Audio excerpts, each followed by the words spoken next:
হচ্ছে বড় ময়মনসিংহের পাঙ্গাস মাছ, হাওরের পাঙ্গাস মাছ, খুবই সুস্বাদু। এটা একদম মাংসের মতো এরকমের ফালি করা হয়েছে, সুন্দর করে ধুয়ে নিয়েছি। এরপর এক ফালি লেবুর রস দিয়ে দিচ্ছি।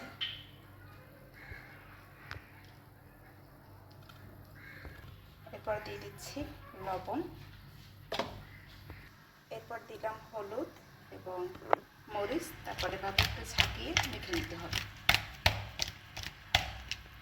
এরপর তাওয়ায় তেল দিয়ে দিলাম আর আস্তে আস্তে করে মাছগুলো দিয়ে দিচ্ছি।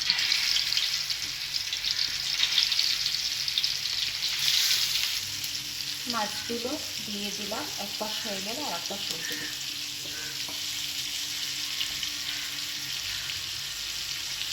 এক সাইড হয়ে গেছে, সাবধানতা অবলম্বন করে উল্টে দিতে হবে। এই মাছগুলো কিন্তু ভাজতে গেলে ছিটতে ছিটে, যারা নতুন তারা একটু সতর্ক হবেন বেশি। এটা আমি অনেক দূর থেকে উল্টে দিচ্ছি, তারপর কিন্তু ছিটছে।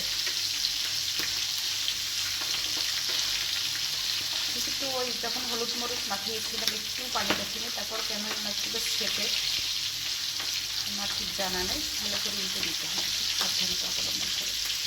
খুব অল্প সময় কিন্তু ভাজা হয়ে গেছে। এখন এই মাছে কিন্তু অনেক তেল। চুলাটা অফ করে দিলাম। এখন আমি এই তেলটাই, এখানে আমি পেঁয়াজ, ফ্রোজেন করা পেঁয়াজ কাটা এবং রসুন ব্লেন্ড করা সেটা দিয়ে দিলাম। সাথে আমি তেলটা ঢেলে দিচ্ছি। অনেক তেল বের হয়েছে, মাছের তেল কিন্তু।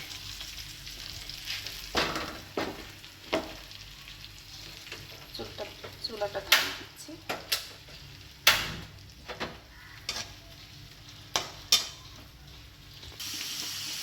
লবণ দিয়ে দিলাম পরিমাণ মতো। এখন পেঁয়াজ রসুনটা একটু কষিয়ে দিচ্ছি। আর এখানে বেশ কিছু দেশি টমেটো আছে, এই টমেটোটা কেটে নিচ্ছি। এই টমেটোটা কিন্তু মাছের স্বাদ দ্বিগুণ বাড়িয়ে দেবে। টমেটোটা ছোটো ছোটো করে কেটে নিয়েছি।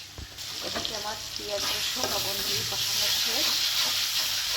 এখন আমি একে একে হলুদ, মরিচ, জিরে, ধনিয়ার গুঁড়ো দিয়ে দিচ্ছি।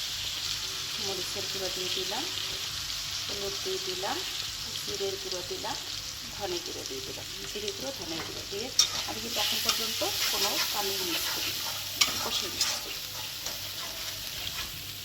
এখন পানি দিই, খুব বেশি পানি দেব না।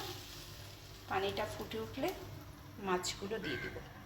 পানিটা গরম হয়ে গেছে। এখন একে একে মাছগুলো দিয়ে দিচ্ছি।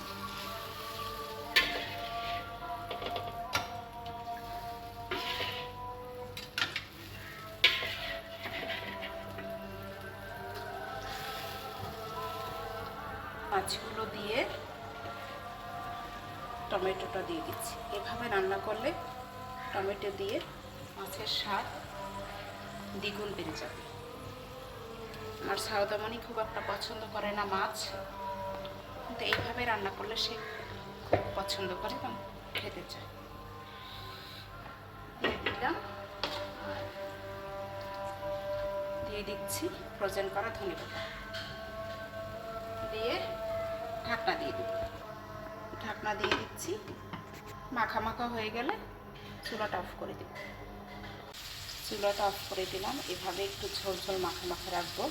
এটা চুলাটা কমিয়ে দেওয়ার পরে এটা যখন আরেকটু সময় নেবে, 10 মিনিট পর ঝোলটা আরও শুকিয়ে যাবে। এখন একটু ভাজা জিরে গুঁড়ো ছিটিয়ে দিচ্ছি।